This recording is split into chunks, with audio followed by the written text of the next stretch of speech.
సచివాలయాల మీద ఈరోజు మాట్లాడే అవకాశం ఇచ్చినందుకు ధన్యవాదాలు. ముఖ్యంగా ప్రభుత్వ సేవలను వ్యవస్థలను సమర్థవంతంగా పనిచేయడానికి ఏర్పాటు చేసినటువంటి సచివాలయ వ్యవస్థ ఈరోజు ప్రజలకు మరింత పారదర్శకంగా జవాబుదారీతోనూ ఉండాల్సినటువంటి అవసరం ఉంది. రాష్ట్రంలో 15,000 సచివాలయాలు, అందులో 1,26,000 మంది సిబ్బంది పనిచేస్తున్నటువంటి పరిస్థితులు ఉన్నాయి. కానీ 2022-23 ఒక సర్వే జరిగితే ఆ సర్వేలో 5% మాత్రమే ప్రజలకు ఈ సచివాలయాల ద్వారా సేవలు అందుతూ ఉన్నాయని చెప్పి నాటి ప్రభుత్వంలో చెప్పడం జరిగింది. కానీ వాస్తవానికి కొన్ని సచివాలయాలు మెరుగైనటువంటి సేవలు అందిస్తూ ఉన్నాయి, కానీ కొన్ని చోట్ల కనీస సేవలు కూడా ప్రజలకు దొరుకుతున్నటువంటి పరిస్థితులు లేవు. కొన్ని చోట సిబ్బంది అవసరమైనటువంటి సిబ్బంది ఉన్నారు, కొన్ని చోట సిబ్బంది మీద పని భారం ఎక్కువై వారి పనిచేసేటువంటి విధానం కూడా సరిగ్గా లేనటువంటి పరిస్థితులు ఉన్నాయి. అంతేకాకుండా వారికి ఎక్కడ కూడా ఆడిటింగ్ జరిగేటువంటి పరిస్థితులు లేవు. వివిధ డిపార్ట్మెంట్స్ నుంచి వచ్చి వాళ్ళు ఎవరికి జవాబుదారీతనంతో ఉండాలి, ఎవరికి ఆన్సర్ చేయాలనేటువంటి ఒక సిస్టమ్ కూడా లేకపోవడంతో ఇంత పెద్ద వ్యవస్థ ఉన్నటువంటి సచివాలయ వ్యవస్థల ద్వారా ప్రజలకు మరింత మెరుగైనటువంటి సేవలు అందించేటువంటి విషయంలో ఈ సచివాలయాలు పూర్తిగా పనిచేయట్లేదనేటువంటి భావన ప్రజల్లో ఉంది.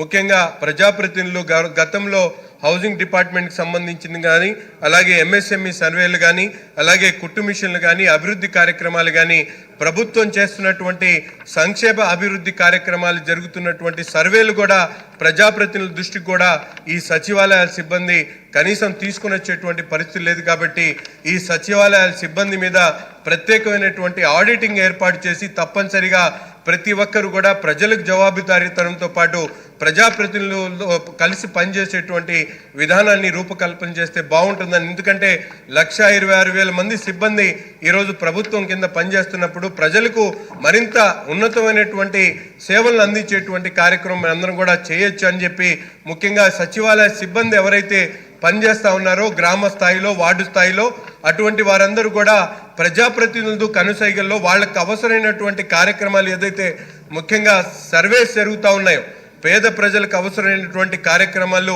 ఈరోజు ప్రభుత్వం ఎంతో గొప్పగా చేపడతా ఉన్నాయి. కానీ ఆ సర్వేలు జరిగేటప్పుడు కనీసం సిబ్బంది ప్రజాప్రతినిధుల దృష్టికి తీసుకొని రాకపోవడం, జరిగినటువంటి సర్వేస్లో ఫీడ్బ్యాక్ని ఎక్కడ కూడా ఇవ్వలేకపోవడం, వాళ్ళ డిపార్ట్మెంట్ ఉమెన్ పోలీసులు ఉన్నారు, వారు ఎక్కడ సేవలు అందించేటువంటి పరిస్థితి లేదు. కొన్ని చోట్ల ఉంటా ఉన్నారు, కొన్ని చోట్ల లేరు. వీళ్ళందరినీ కూడా స్టిమ్యులైజ్ చేస్తూ తక్కువ మంది సిబ్బంది ఉన్న చోట వాళ్ళని అలోకేట్ చేయడం, ఎక్కువ మంది ఉండి ఎక్కువ పని ఉన్న చోట వాళ్ళని అవసరానికి రేషనలైజేషన్ చేసేటువంటి కార్యక్రమాన్ని వెంటనే సచివాలయాలకు సంబంధించినటువంటి అధికారులను మీరు అందరూ కూడా ఆదేశించాలని చెప్పి ఈ సభ ద్వారా కోరుతా ఉన్నాం. చక్కటి సూచన. దీని మీద ఇంత మునుపు నేను కూడా కొందరు మంత్రులకి చెప్పడం జరిగింది. డెఫినెట్గా ఇది ఇమ్మీడియట్గా అయ్యేది కాదు, కానీ ఆ దిశగా ప్రభుత్వం అడుగులు వేస్తున్నట్టుగా నాకు తెలుసు.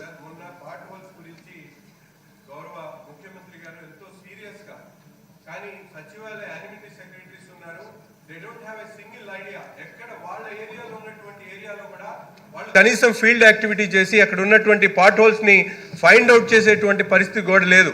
ఎమ్మెల్యేలు, కార్పొరేటర్స్లు క్షేత్రస్థాయిలో వెళ్ళి పరిశీలించి ఇక్కడ గొంతు ఉందని చెప్పేటువంటి పరిస్థితి తప్ప అంతమంది సిబ్బందిని పెట్టుకొని ఈరోజు ప్రభుత్వ యంత్రాంగం ఉండి కూడా మనం పనిచేయించుకునేటువంటి పరిస్థితి లేదు. కాబట్టి జాతీయ స్థాయిలో జరిగినటువంటి సర్వేలో వీళ్ళు చేస్తున్నటువంటి పనితీరు 5% మాత్రమే ఉందని చెప్పి నిర్ధారించబడింది. కాబట్టి దాని మీద తప్పకుండా ఒక ప్రణాళికబద్ధంగా ఆలోచన పరంగా మనందరం కూడా పనిచేయాల్సినటువంటి అవసరం ఉందని చెప్పి తెలియజేస్తాం. బోండా ఉమా గారు.